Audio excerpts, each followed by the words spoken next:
Good afternoon, everybody. Thank you for being here today. My name is Skip Rutherford, Dean of the Clinton School, and welcome to this program, very informative program, one we need to know about because of the great debates taking place. If you could please turn your cell phones and other electronic devices off, I would appreciate it. To introduce our program today is Clinton School student Beth Quarles from Nashville, Tennessee, graduate of Lipscomb University, where she obtained both her bachelor's and her master's degree.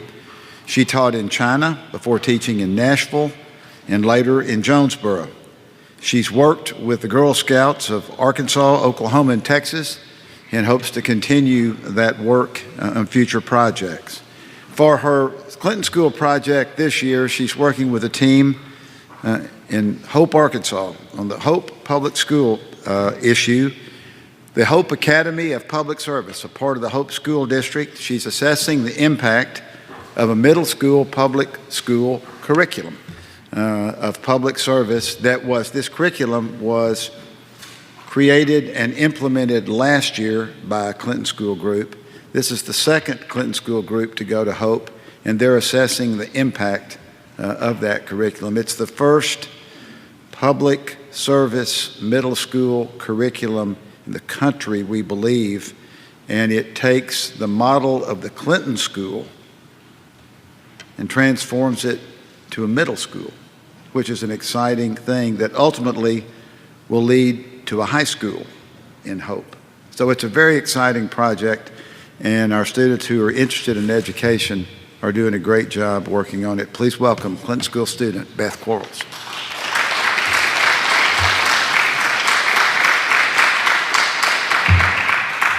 Good afternoon, everyone. When we think of refugees, our minds might immediately flicker with pictures of boats overwhelmed with people, camps with tents lined up as far as the eye can see. We think of war, of poverty, and of sadness. The story those images might not express are the years of wait some families go through to find a home in another country, the new customs and new languages families have to navigate, and new experiences the moment they land on a new land soil.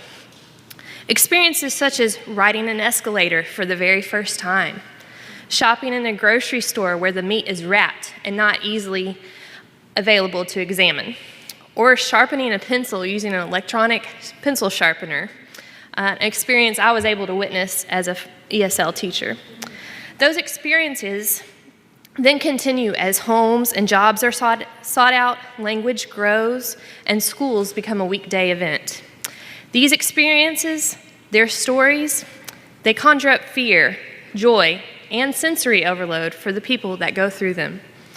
Here in our great state of Arkansas, we have organizations that help refugees with these first experiences and help build families a sense of home that they may not have had in a long time. One organization that truly shines in this way is Canopy Northwest Arkansas. In years past, national resettlement agencies were overwhelmed by the number of refugees and by dwindling resources. Northwest Arkansas was a great area for refugee resettlement due to its low cost of living, job opportunities, and social services that were available. The nonprofit Canopy Northwest Arkansas was started to help bridge the gap in refugee services and help provide families everything they need to build a new life here in Arkansas. Their goal is to build a comprehensive network of resources for these families. Executive Director Emily Linn, a Minnesota native, came to Canopy Northwest with stories from refugees closer to their original homes. After college, Emily became a journalist based in Cairo, Egypt. She covered stories in the Middle East and in Africa. Emily wrote stories about Palestinian refugees in Egypt, of Tunisian fishermen rescuing refugees, and of Egyptians facing persecution from their own state. These were stories that she kept close to her heart, and it kept her eyes open to opportunities so she could help more. When the executive director position at Canopy opened up, Emily knew it was the opportunity she had been longing for. Changes in politics and in policy are shaping a new story for refugees and for Canopy. Today, Emily comes to share stories of Canopy. It's a story of challenge and of joy. It's a story that I'm really anxious to hear. Will you all please join me in welcoming Emily Crane?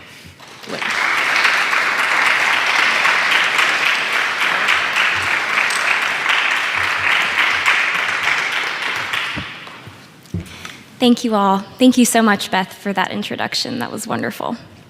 So as Beth said, my name is Emily Crane Linn, and I'm the director of Canopy of Northwest Arkansas, a refugee resettlement agency based in Fayetteville. And I'm going to go ahead and start this presentation, I think as all good presentations should, with something adorable, or rather someone. This is Dina, and this precious baby girl was born February 2nd, 2018, so she's not even 1 month old yet. But she is really special because Dina is the first person in her family to be born outside a refugee camp. This is Dina's mom, Abea. Abea fled the Democratic Republic of Congo 20 years ago. She ended up in a camp in Tanzania where she waited for over 19 years for government officials to figure out what exactly they should do with her. Along the way, she met her now husband, and together they had 5 boys, Dina's older brothers. Yes, 5 boys in a row. And the oldest of those brothers is now almost 15. And for all of them, the only life they've ever known was in a refugee camp. They lived in a tent without any electricity or running water, and they were given monthly rations of water, food, and cooking gas. They had to try to make those last the entire month. So that meant Abea had to make some really hard choices about whether she should use that water to boil food for her children or give them baths. And regardless, they were never enough. All 5 of her children grew up severely malnourished, and in fact, Abea was constantly malnourished as well. So sweet Dina here, born at 8 pounds, was the first baby to be born at a healthy birth weight, and we're really proud of that and happy for that. Dina is also Abea's first child to be born in a proper hospital, Washington Regional in Fayetteville, in fact. That's because after nearly 20 years of waiting, this family was given the opportunity to resettle in Fayetteville, Arkansas. And my organization, Canopy NWA, got to receive them. So at its heart, Canopy is a grassroots community organization, and I think that's really core to who we are. I'll be coming back to that a lot as I tell you our story. We were started in January 2016, so just about, 2 years now.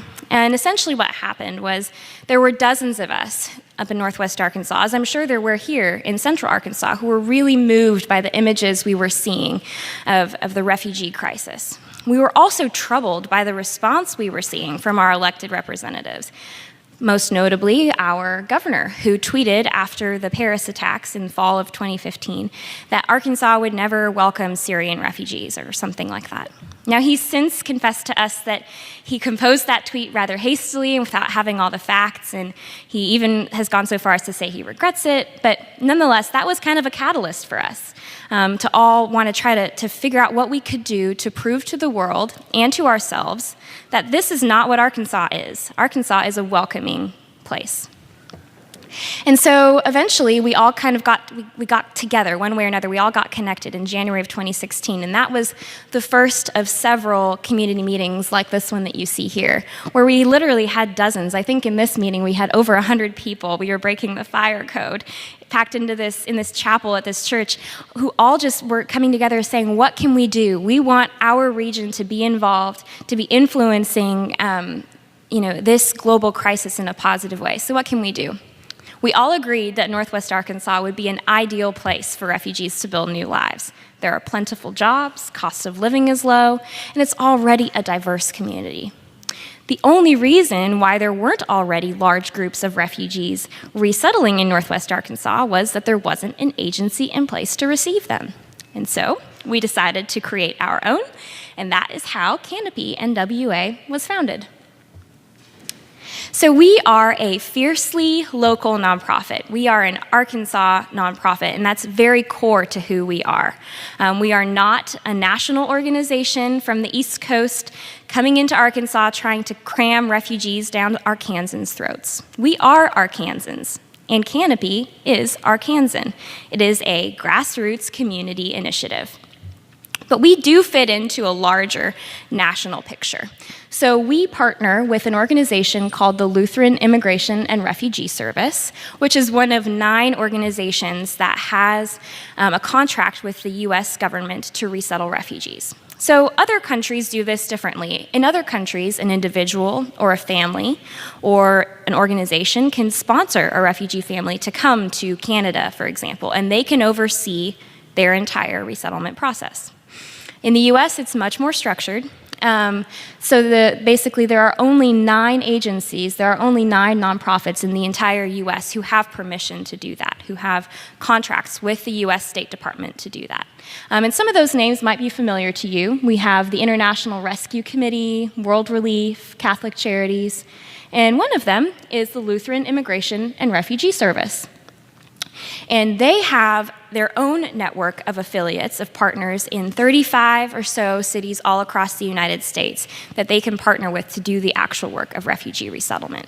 So what we did is we reached out to them through a Lutheran pastor who was one of our core group leaders. He reached out to his contact at the Lutheran Immigration Refugee Service, and he said, well, we have this community in Northwest Arkansas that would very much like to resettle refugees. Would you have any interest in resettling here? And as you all might imagine, there were some eyebrows raised. They said, Arkansas, what? So we had a little extra to prove.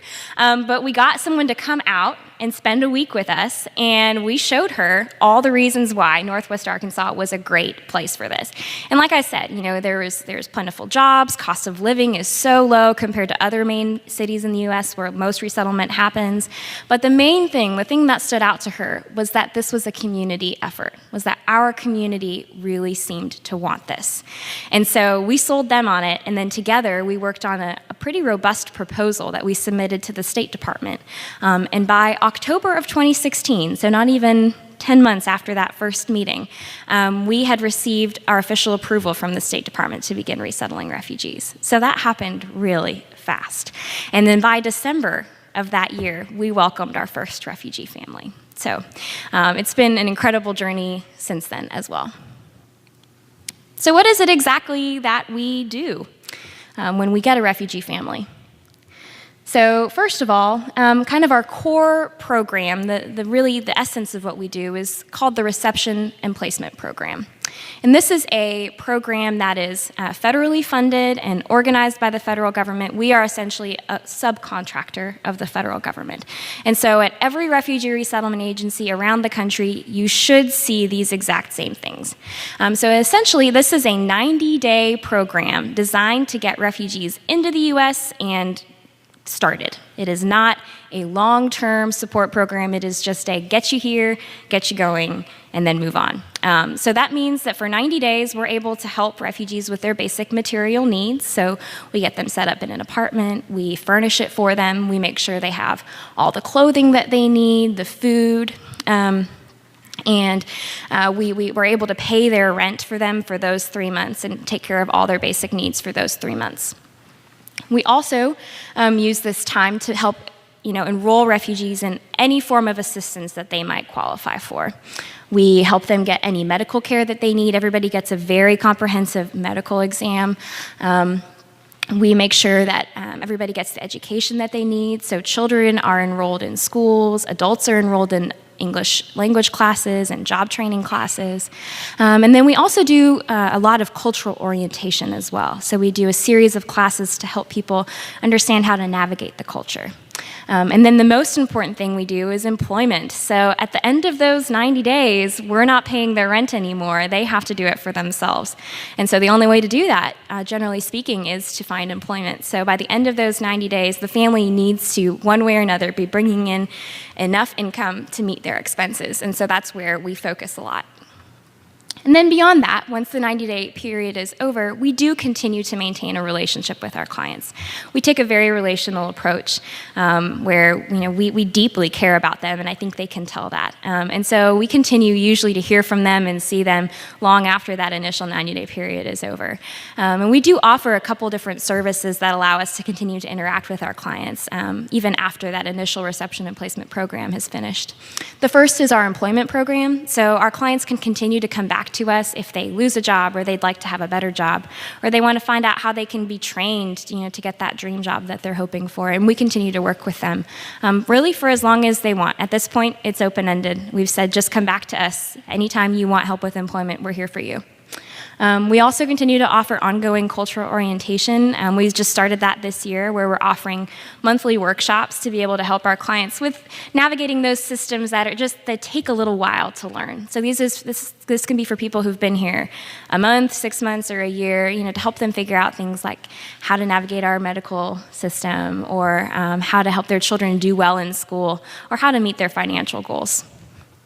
And then we're also working on establishing an immigration legal services program so we can help our refugee clients with some of their immigration needs. So our refugee clients need to eventually adjust status and get their green cards. If they want to, they can apply to naturalize eventually. They can also file petitions to reunite with family members. So these are all things we want to be able to help them with. So we're working on becoming accredited to do that at the moment.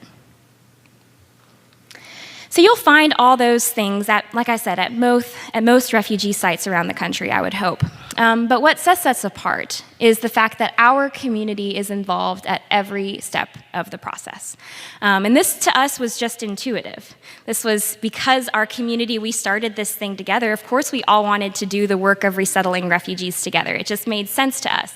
But we found out that this is actually kind of revolutionary. This is not the way that many refugee resettlement communities do this work. So we've kind of found ourselves on the leading edge of what good refugee resettlement should look like. Imagine that, us in Fayetteville, Northwest Arkansas. And we're really proud of that. We get a huge sense of pride from knowing that what we're doing is working, and it's making a big difference, and it's catching the eye of communities all across the U.S. It's even catching the eye of the State Department. There's been some restructuring recently. You may have seen in the news that there was a policy that no refugee resettlement site that receives fewer than 100 refugees per year should continue to exist. There wasn't really a rationale given for that, but they decided to shut down all refugee sites that receive fewer than 100 refugees per year, and that was us. So I thought, well, that was it, and that was fun while it lasted, and now it's over. But we found out that the State Department wanted to make an exception, a very rare and unique exception for Fayetteville, Arkansas, because of this, because of the way that our community is involved and our community is invested in the lives of these refugees. And so I wanted just to point out, since I am at the Clinton School, I wanted to go ahead and brag on our Clinton School alumni group up in Northwest Arkansas. They took part in what we call a co-sponsorship, which is where an organization can choose to mentor a family for a period of 6 months or more after they arrive. So you'll see up here in the far left corner, that's Matt Lyons, who's a recent a Clinton School alum, with his refugee family that he is mentoring along with the rest of the Clinton School alumni group. And so that was in their first week here. That was him taking them to the grocery store and teaching them how to shop. And down there in the bottom is Kellen Utech, another Clinton School grad who's, you can't hardly see, but that was they were experiencing snow for the first time with Kellen, who's from North Dakota. So he was very excited to get to share this experience with this Congolese family. And so what happens is not only are these people a resource for the refugees, they're someone they can call if they don't know how to handle something or they don't know what to do, but they're also just genuine friends. This family's been here for over a year now, and they still, they're still going to trivia night with the Clinton School group. They're still, hanging out at Christmas, exchanging gifts, getting dinners together. There's a genuine friendship there. And we were able to give that gift to this family from the moment they arrived. We were able to give them this sense of belonging and of being loved from the moment they arrived. And I think that's really special. So why does this matter? Why is this worth fighting for? Why is this worth doing, especially at this time when it seems so hard? Well, I think to be able to explain that, we have to get to the core of what is a refugee. Who is a refugee? When I use that word, what do I mean? And I think that word gets thrown around a lot. It gets used interchangeably with other words like migrant, immigrant, and asylee. But when I use the term refugee, I'm talking about something very specific, and I think it's important for us to all have the same definition that we're working with. So, a refugee is a person who is unable or unwilling to return to his or her home country because of a well-founded fear of persecution due to race, religion, political opinion, membership of a particular social group, or national origin. This is the international definition of a refugee. This is the definition that the United Nations uses, that the US uses. And there's a couple of things I want to point out here, but the main one is that it's not enough for someone to have fled their country fearing for their life. They have to fear for their life because of their identity. They have to be persecuted because of who they are. So it's not enough for bombs to be falling on their neighborhood. They have to be falling on their neighborhood because they are Sunni, or their family has to be in danger because the father is the leader of a political opposition group, or whatever the case might be. Or you have to be fearing for your life because you are Christian, or because you are gay, or because you are black, or whatever the case might be. You have to be persecuted because of who you are. So when we're talking about refugees, we're talking about Abaya and the family we just looked at in those pictures. Those are people who didn't just flee because the situation was bad. They fled because they were being targeted for who they were. They were sought after. They had a death warrant signed for them because of who they were. So that's what we're talking about when we're talking about refugees. Now, there are over 21 million refugees in the world today. This number keeps going up, and this chart is a couple years old. So I think it's more like 26 million now. It is widely accepted to be the worst refugee crisis in human history, worse than the Holocaust and World War II. And the United States has been resettling refugees since the Holocaust, since World War II. So we have a proud history as a country of playing a huge and important role in whatever refugee crisis has been going on. The US took in 85,000 refugees in 2016. And then in 2017, we started the year with a goal of 110,000.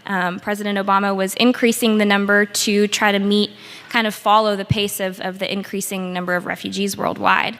But mid-year, we did have a change in administration and a change in priorities, and so we finished out that year with about 53,000. That's not an official number as of right now. And then the goal for 2018, for the fiscal year 2018, is 45,000. That is a record low. Prior to this year, the lowest goal ever set by a president was, I think, 63,000 or something like that under President Reagan. So this is a pretty dramatic decrease, and we've seen the number of refugees worldwide go up significantly since then. So the U.S. is definitely taking a step back. We're saying that we no longer really want to play an active and leading role in this global effort. Canopy, for our part, we resettled 55 refugees in 2017 from 5 countries, and we're very proud of that. For 2018, we have been told we should expect 50 refugees. We already know 40 of those people by name. Some of them have been in our pipeline, as we say, waiting to come for over a year and haven't been able to due to executive orders banning refugee travel and other logistical issues. So some of these people we've known about for a long time, and some we don't know yet, but we're expecting a full 50 people to come this year, this 2018. So I don't want to go too deep into this because this slide alone can take me 15 minutes, and I want to make sure we have time for questions. But I do want to point out a couple things, and you can find all this information on our website. The first is that after a refugee leaves their home country and they seek protection at a camp in a second country, their wait, on average, is 17 years. Now, the first time I heard that, I did not believe it. I thought it was made up. But I have seen this because the refugees who come to me, like Abaya, that woman we saw earlier, she waited 20 years. And she's not an outlier. She's not a rare case. This is the average, 17 years. Now, part of that time is spent establishing whether you are in fact a refugee. I would say maybe 8 to 10 years. It takes about 8 to 10 years to decide whether you are in fact a refugee, for the UN to vet your story and check it against that definition that I just read and decide, okay, yes, you are a refugee. It takes a while just for you to get in and get an interview, and then once you do your interview, they have to check everything. So a good chunk of that time is just spent deciding, are you in fact a refugee? But once they decide that, there's not necessarily always something they can do with you right away. There's a very small number of countries around the world who take part in refugee resettlement, and the United States, like I said, has always been a leader, but the United States is retreating. And while the need has never been higher, the number of slots available each year for resettlement is going down dramatically. And so that's why someone like Abea can reasonably expect to wait in a camp for 20 years. And 17 years is the average. The second thing I wanted to make sure to point out is that once you are referred to a particular country to be resettled. This, by the way, is not, you don't get to rank your preferences and say, I'd like to go to Australia, please. The UN is just like, okay, who will take you? Where can we send you? And so once you're referred to the US refugee program, in the case of Abea, for example, that process from there takes 2 years. And that's because the US we do not take at face value anything that the UN has already decided. We want to go ahead and re-interview and decide for ourselves whether you do in fact fit the definition of a refugee, which again is very narrow. You have to prove that you are being persecuted because of who you are. And that is not easy to prove, but you have to prove that. And once you can establish that, then we start the vetting process, which involves, biometric scans, another round of interviews, and then we run your name through several databases. There's the Department of Defense, the Department of Homeland Security, the Counterterrorism Center, the Department of State. Each of those databases, you have to go through clear in order to continue to pass on to the next step. You also have to pass a thorough medical exam. If you have any sort of communicable disease that could be a threat to Americans, you will not be admitted. There's so many steps. And the really tricky part is each of these clearances only has about a 3 to 6 month validity time. So you have to get all of these clearances to stack up and be current at the same time for you and every member of your family to be able to travel to the United States. It takes like an act of God for people to get here. It's a miracle that they do. And the process is only getting more bogged down and more complicated under our current administration. I just wanted to point out these two things because I feel like this information is really helpful in debunking the myth that refugees are a national security threat. I'm sorry to say that that is just a lie. When we have heard people say that refugees are terrorists or we have to worry about refugees posing a terrorist threat to our country, it's a lie. We can say that two ways. We can look at the historic record.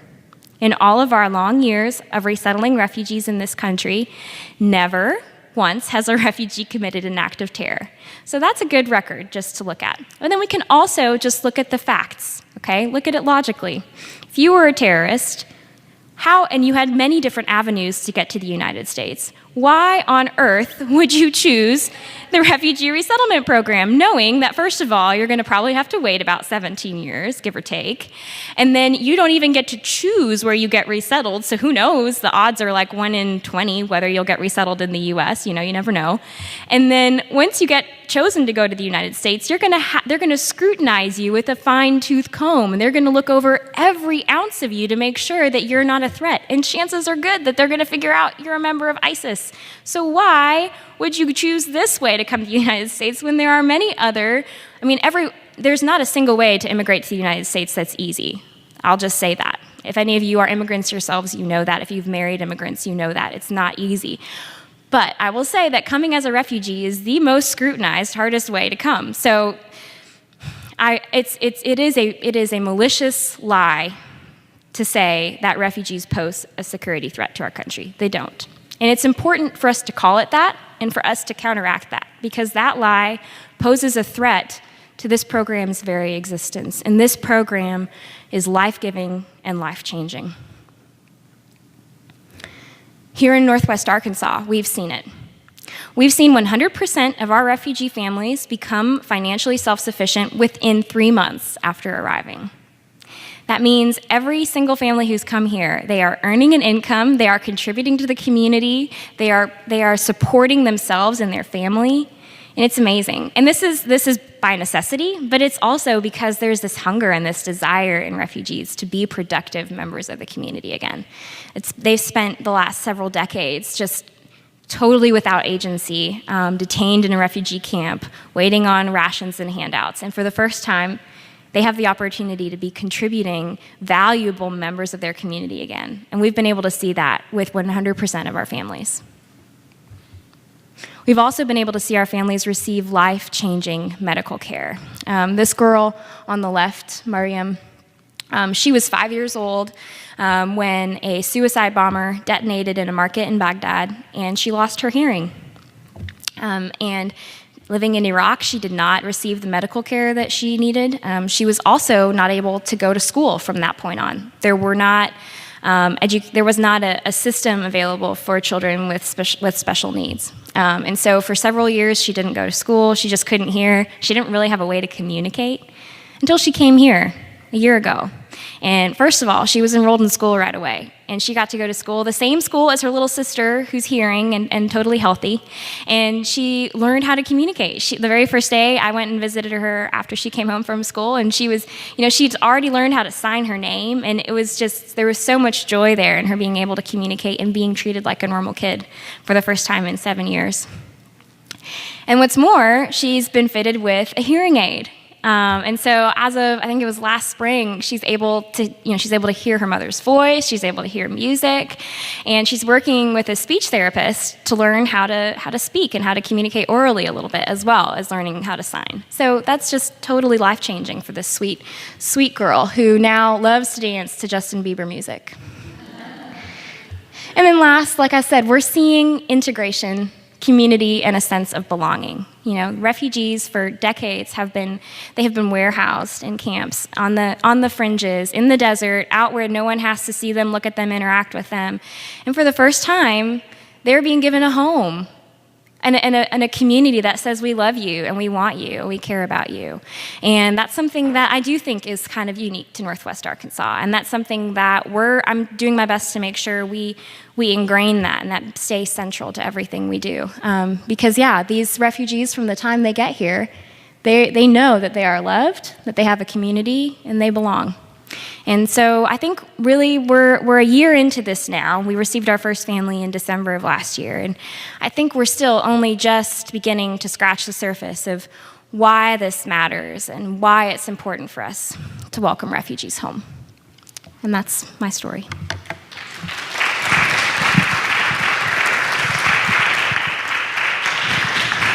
Thank you, Linn. All right, excellent presentation. Thank you. Questions? Anybody got questions? Yes, ma'am. There's a question right here at the back, Bob. Thank you. That was very clear. But I had a question about the organizational chart, because I always thought that Canopy was kind of a consortium of organizations in Northwest Arkansas that did refugee resettlement, which I particularly knew something about Catholic immigration. But is that not true? And if it is not true, do they still get refugees, the other organizations? Yeah, that's a good question. So we are our own nonprofit, but we do, like I said, we were founded by our community. So we work closely with a lot of organizations to do the work of refugee resettlement. But when it comes to actually being assigned a case, through the U.S. State Department and being accountable for that case, there's only one organization in Northwest Arkansas that does that, and that's us, that's Canopy. But we do work closely with Catholic Charities in Springdale. Their director serves on our board, and we have a very symbiotic relationship, and we work closely with each other. We also work with a community clinic and the public schools and the Ozark Literacy Council and all these other organizations that. So in a sense, it feels like a consortium in practice, but in actuality, the way that it works is you can only have one organization that's responsible for, at the end of the day, for the outcome of that refugee case. And so that's us, that's Canopy. Mm-hmm. Okay, question here, Alex. Hi, first off, thank you very much for your work. This was fantastic to hear about. My name is Alex. I work here at the school, and the alums that work with you speak very highly of you, so thank you for your effort there. My question was just to drill into just broader information from your presentation. You'd mentioned the very rigorous steps that people needed to go through in order to officially be received in the United States. Could you explain just a little bit about how our process, how the rigor of our process compares to what other countries look like? Are ours more rigorous, less rigorous, or kind of about the same? Mm-hmm. And secondly, how our numbers stack up. If we're doing 40 to 45,000 now, you'd mentioned maybe a 1 of a 20 chance for the United States or other countries doing it. Are there other countries that are substantially higher, or are all countries seeing a decrease right now? Yeah, those are great questions. So for the first one, I can't speak too much to what resettlement looks like for other countries. One thing that's good to distinguish is the difference between countries who resettle refugees and countries who have refugees that just flee there. So for example, in Europe, we see, refugees swim there, they take boats there, they walk there. And so I think it's really important to distinguish between those, because that's where this whole conversation went south, was when we started talking about refugee resettlement in the US in the same way that people in Europe were talking about refugees fleeing into Europe. And so essentially what happened was that I think basically our politicians picked up the exact same rhetoric that was being used by far-right groups in Europe, and they transported it here to the US, where the process is so different. A refugee has to go through all those steps to come to the US because we're surrounded by an ocean, and a refugee can't really get to the US unless we bring them here ourselves. Versus in Europe or in other countries like Turkey, where refugees are they're walking in, they're taking boats there, and there's not really a way that country can turn them away until they've at least assessed their situation. So they are much more vulnerable for terrorist attacks. And so when our elected officials talk about ISIS said that they're embedding terrorists in refugees, like they've found refugees that they've converted to terrorism, and they're going to come and attack our country. That might actually be a credible threat for France, like we've seen. It's not a credible threat for the United States because of all the steps that they have to go through. So that's kind of an answer to your first question. And then in answer to your second question, by sheer volume, I think the United States is still, even at 45,000, in #1 spot. But when you look at refugee resettlement per capita, last year we were, I think I looked this up one time, the United Nations High Commissioner for Refugees publishes a report every couple years with these kinds of numbers, and I think this data was maybe from 2015 or something, but we were in 4th place when you look at refugee resettlement per capita, and that was when we were resettling 75,000 a year. So this year our goal is 45,000, and we're actually on track to resettle maybe 26,000. So I'd have to look that up, but I would guess that we're probably per capita, we're maybe 10th or 15th out of all the countries. We're getting close to the bottom out of all the countries that resettle refugees, even though we have by far the most space, the most wealth, et cetera. So, yeah. Question right here. I think maybe you can hear me. First of all, I echo what he said. I've read about Canopy, and I was so excited to hear that you were coming here. This is so hopeful. I'm so glad to hear about this.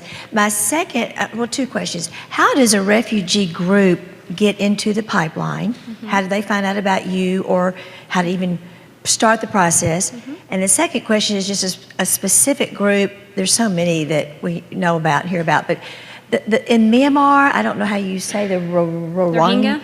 That, yes. Yeah. I mean, that group, we've heard, there's so many, but that one in particular has, upset me, and I'm sure a lot of people, but that group, how does that group get help immediately? Do they, and then the second, I guess the most important, how do they even get in your pipeline? Yeah. Well, maybe I'll back up to that timeline. So the first step is a refugee has to flee their homeland. They have to get across a border. Otherwise, they're just considered a displaced person. So that's the first step. And then once they get to that second country, they have to seek protection from that country. They have to find the United Nations or the local government, and they have to say, I'm a refugee, I can't go back home because I'm being persecuted. And like I said, at that point, you go to a camp, which is, for all intents and purposes, a detention center. I mean, to some degree, you're not really allowed to leave. It's a place of safety for you, and it's also a place of safety. It's the rest of the country is safe, so they don't have to worry about what you might do while you're waiting for your case to be processed. So you're basically placed in detention in a refugee camp while we figure out whether you are in fact a refugee, and then we figure out what to do with you. And so, fast forward 17 years, the United Nations decides that you are a refugee and you are a good candidate for resettlement, and you're referred to the United States for that. Then the U.S., we do our vetting process, and once the U.S. decides we can admit you, we feel good about you coming to the U.S., then they hand your case to one of those 9 agencies that I talked about earlier. And we'll just back all the way up. There you go. So there's 9 refugee resettlement agencies that can then receive that case. So they divvy them up. They have a system for deciding how many each agency should get and what kinds and things like that. And then from that point, if they choose to give that case to the Lutheran Immigration and Refugee Service, they can look at all their sites, 35 or so at this point, and they can consider things like what languages do they speak there, and how well are the refugees doing there, and what kinds of facilities and amenities do they have. For example, do they have a cancer hospital because this child has advanced cancer, things like that. And they'll look at all those factors, and then they'll try to make the best placement possible. And maybe they will choose Canopy, and that's how they'll come to us. And what was your second question? Usually, yeah. Congolese family, how do you say it? The United Nations do about them, and then that's how the pipeline starts. Generally speaking, yeah. I think in European countries, the government might play more of an active role in that first step. The United Nations is more in countries where they don't maybe have a very strong central government, or they don't have a lot of resources. So that I think you tend to see that more in underdeveloped or developing countries versus in Europe or in the United States. We do sometimes get people who come from Central America who come and seek refuge in the United States. That happens too. And I know here, the United Nations is not involved in that process. Our government takes care of deciding whether or not they fit the definition of a refugee. So the second question is, in Myanmar, would Yes. it be a World Vision, or would it be a United Nations? How does that group get immediate assistance? Well, so the first step, if they want to go through the refugee program, is they have to leave Myanmar. And we've seen that a lot. We've seen them flooding into Bangladesh. And Bangladesh kind of freaked out, and they're like, what do we do with you? And how can we don't really want, a million Rohingya invading Bangladesh. And so last I checked, they kind of were trying to work it out to get them back into Myanmar, and, with promises, we promise we won't kill you anymore. And that's actually the most common outcome for most refugees, by the way, is they end up going back to their country that they fled. Sometimes it's, they're able to sort something out, like they're maybe doing with the Rohingya in Myanmar. One way or another, that's the most common outcome, is that the country hosts you for a little while, and then they help you go back home. There's a lot of reasons to doubt that that's going to be successful in the case of the Rohingya because of the horrible, horrible things we've seen. So if it turns out that that's not a viable option and they just don't want to go back, or they can't go back, then I think they'll be looking at a pretty long wait period while the United Nations figures out who is and who is not a refugee, and then figures out who can and can't be resettled somewhere. So check back in 15 years or so, and we'll see. Yeah. Got a question right over here. Thank you for coming. If you have an undocumented refugee show up on your doorstep under your federal contract, can you legally help them get somewhere else? No. We only serve people who, currently at least, who come through the U.S. Refugee Resettlement Program. So these are people who are put on a plane with the consent and the knowledge of the U.S. State Department in this case. So if we do see an undocumented person seeking refuge in the U.S., would be called an asylum seeker. And generally speaking, they can qualify for they can qualify for a work permit in the United States while they're waiting for their case to be adjudicated. But they can't qualify for any sort of benefits that we would provide, not through our federal contract. if we do see someone who comes to us needing resources, we can try to, send them to people who might be able to help them better, but we can't help them financially at the very least. Yeah. Yes, Bailey, question. Hi, my name is Bailey. I work here as well. Thank you so much for coming and talking about this. And with all we're seeing in the immigration realm, this is a very important conversation to have. And so I appreciate you having that with us. My question is involved with the constraints that we're seeing happen with the number being lowered down to 45,000 and the increased measures of vetting where we're seeing the conversation turn to extreme vetting, I think is the language that we're hearing. In addition to those two things, what are future constraints you see with new refugees being resettled here in the United States? In addition to that question, what are things that local communities in Arkansas, whether in Northwest Arkansas or here in Central, that we can do to aid in this effort? Thank you for asking. I was hoping someone would ask that, so I made a slide for it. Let's see here. Well, you can advocate. Educate yourself and others. Now that you know all these facts, use them. Invite us to speak. We don't make it down to Central Arkansas all that often, but we'd like to. We'd like to be here more. We really care about building a community of support for refugees right here, and this is the seat of power for our state. This is where decisions get made. So we care about bringing influence here. Call your representatives, both state and your U.S. representatives. They need to hear from us on this issue. And so, in answer to the first part of your question, the issue is that although the president has set this record low admissions target, he's not making a good faith effort to meet that target. Initially, at the beginning of his presidency, we saw a very exciting explosion of executive orders, and there were protests at the airport, and the ACLU was suing them, and it was very exciting. And they have totally switched tactics. At this point, they're not trying to completely ban refugees altogether. They've realized there's not really a legal way to do that. But they can just make the process super inefficient. I mean, just do 3 interviews a month instead of 15. And, we couldn't, get the other 15 done, And so that's 15 fewer people who are going to be processed this month and go into the United States.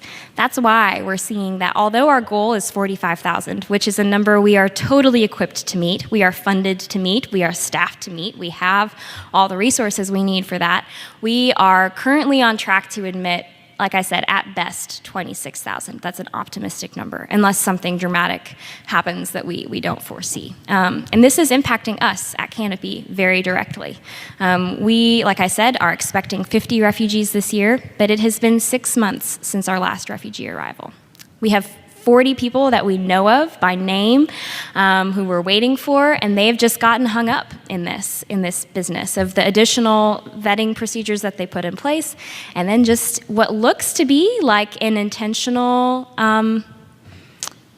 inefficiency, I think is the best word to describe it. It's just basically saying we could do way more than we're doing right now, but there's a clear directive to admit as few as possible, and so we're just going to do our best to do that. So that's where we could really use everyone's help. We are doing a lot of work right now with our representatives, especially in D.C. Congress does have a role to play in this. They do have oversight over agencies like the Department of Homeland Security, for example, which is responsible for doing those interviews. They can say, hey, we funded you to admit 45,000 refugees. Why are you not on pace to admit 45,000 refugees? What's up with that? They can do that. They have that authority. They have that oversight. They're choosing not to, though. And so that's our ask. That's what you can call and ask. You can call and ask them to please hold the president and the executive branch accountable to admit the number that we promised. Because it's not just his promise, it's our promise as a country. We promised that we would admit 45,000, and we're falling way, way short of that promise. So definitely, these are just a couple ways that you can help. But I would certainly encourage you to start by calling representatives and go one step further and go meet with them. And we want to do a better job of reaching our state representatives as well. So take advantage of that being here in the state capitol. Yes. For the question, for the microphone, please, for our recording. I have a question that may actually be irrelevant now that I've seen that you've not resettled a family in over 6 months and the numbers will be down. But I actually did look at the website before I came and saw how you ask people to make commitments, monetary commitments, actual involvement, and that you are set up to welcome people in Northwest Arkansas. But is your program allowed to resettle people in other communities in Arkansas? That's a great question.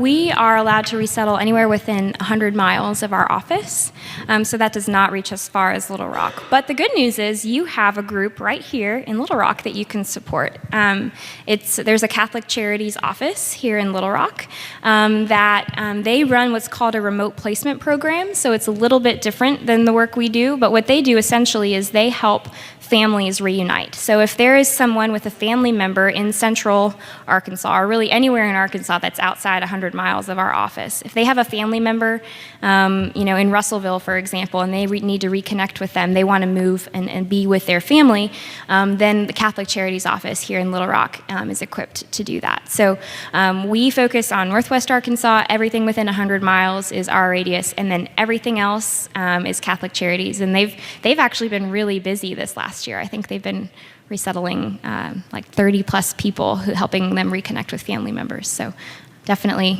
reach out to them, connect with them, and offer them your support. Yeah. I know we have more questions, and I hope you will come visit with Emily as she concludes the program. This was very informative. Thank you so much for bringing this, and this, particularly the point that you haven't resettled a family in over 6 months and have 40 individuals in the pipeline is just absolutely very surprising. But thank you very much for your great work. Thank you all for coming.